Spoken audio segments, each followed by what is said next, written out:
They are the jaw-dropping, ankle-breaking moves that make basketball the game that it is.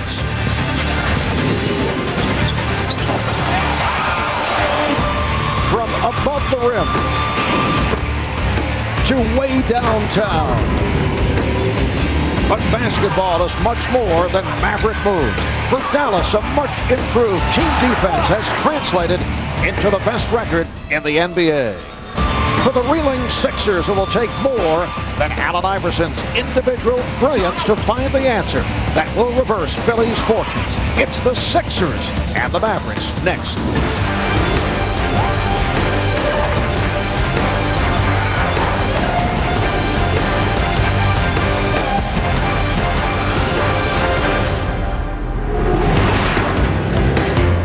A capacity crowd better than 20,000 making their way into the First Union Center in the city of brotherly love as we get ready for the Dallas Mavericks and the Philadelphia 76ers.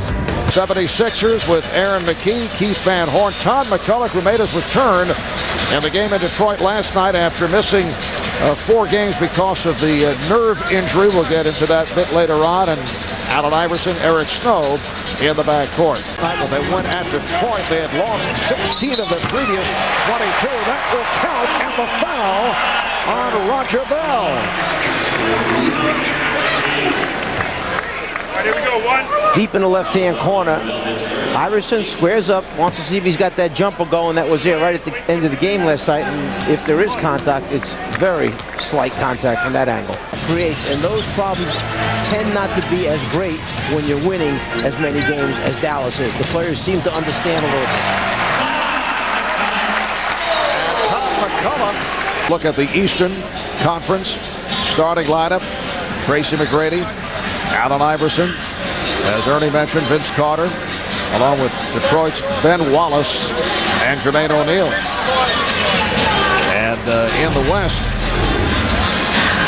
Steve Francis and Kobe Bryant at the guards, Kevin Garnett, Yao Ming beating out Shaquille O'Neal in the voting, and Tim Duncan. Back to the locker room, I talked to Dr. Jack McPhillamy. He does confirm that not only does he have an ankle sprain, but he also has a bone chip, and he is definitely out. Gets worse and worse for the Sixers. Originally the thought was that he would step down as head coach after the season. Allen Iverson. Iverson needs to score layups to shoot a higher percentage. They're keeping him out of the middle of the floor. This is where he's at his best.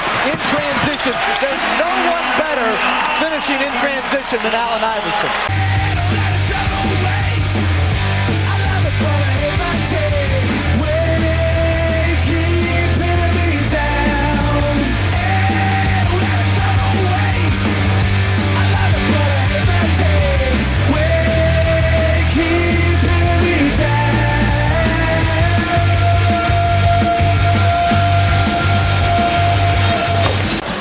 Nash switching off to Iverson. Iverson will it count? Yes, it does. And the blocking foul called on Nash.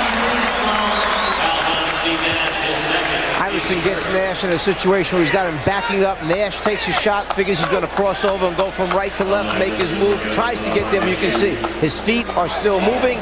The shot continuation counts. There's the foul, no more dribbles, continuation, and good.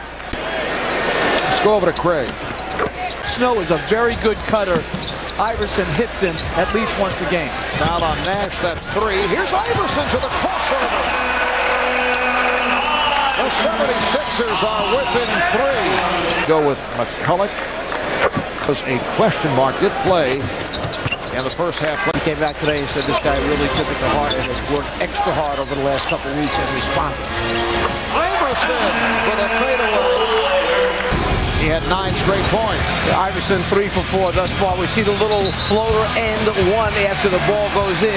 Then the reverse in the lane, in between the big people. Iverson once again able to step through, make his way, then get the guy rock back, step back, and hit the jumper.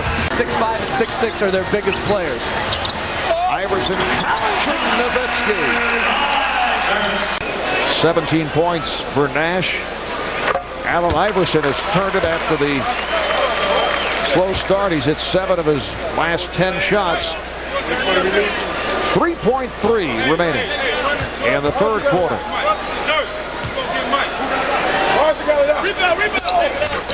21 points now for Allen Iverson.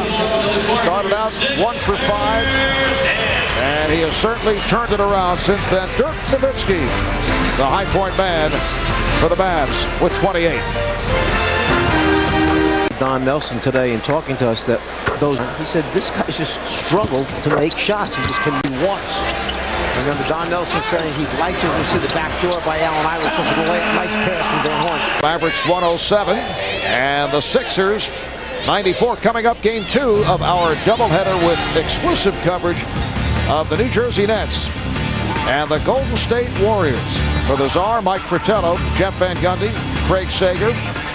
This is Marv Albert saying goodnight from the First Union Center. You've been watching TNT, the exclusive home of the 2003 NBA All-Star Game. We'll take a short break, and then it's back to the studio for Ernie Johnson, Kenny Smith, Charles Barkley, and Magic Johnson for a game break presented by Southwest Airlines.